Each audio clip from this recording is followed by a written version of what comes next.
अहंकार। एक समय की घटना है। एक बूढ़े आदमी ने अपनी बहुत सी संपत्ति अपने पुत्र के नाम कर दी। उसने अपनी वसीयत में लिखा कि उसकी सारी संपत्ति उसके मरने के बाद उसके पुत्र की हो जाएगी, और वसीयत करने के कुछ दिन बाद ही उसकी मृत्यु हो गई।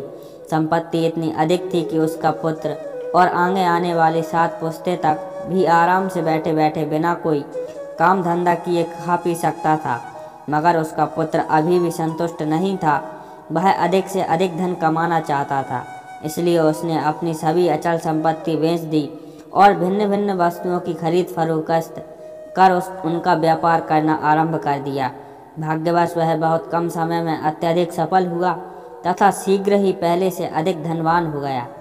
उसने इतना अधिक इकट्ठा कर लिया कि दूसरे व्यापारी उससे ईर्ष्या करने लगे।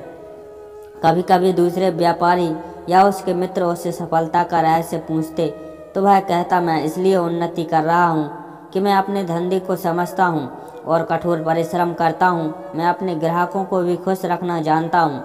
क्योंकि उसने सचमुच व्यापार में तरक्की की थी, इसलिए उसके मित्र और अन्य व्यापारी उसकी शेखीबाजी को सच मानते थे। अपनी इस कामयाबी के कारण उसमें बड़ी ही अहंकार आ गया था, मगर उसे फिर भी अपने धन से संतुष्ट नहीं थी। वह अभी भी बहुत सा धन कमाना चाहता था। उसने व्यापार में अपने हाथ फैलाने आरंभ कर दिए।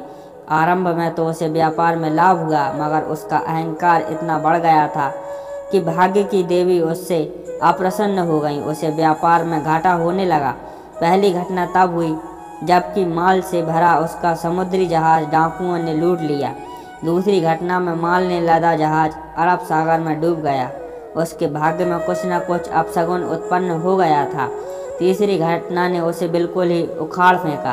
वह दर दर का भिखारी बन गया। उसका सारा व्यापार चौपट हो गया। उसकी यह दुर्दशा देखकर उसके मित्रों ने पूछा, भाई तुम्हारी यह दुर्दशा आखिर कैसे हुई? इस पर उसने अपने भाग्य को कोसा और कहा, क्या बताऊं, किस्मत ने साथ नहीं दिया। भाग्य की देवी उसकी बात सुनकर अप्रसन्न हो गई।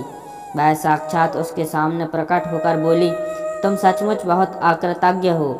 जब तक तुम सफलता की सीढ़ियों पर चढ़ते रहे तब तक तुम उसका सारा श्रेय खुद लेते रहे, मगर जैसे ही हालात खराब हुए तुमने भाग्य को धिक्कारना आरंभ कर दिया। याद रखो, मनुष्य की अकृतज्ञता तथा उसका अहंकार ही उसे ले डूबता है।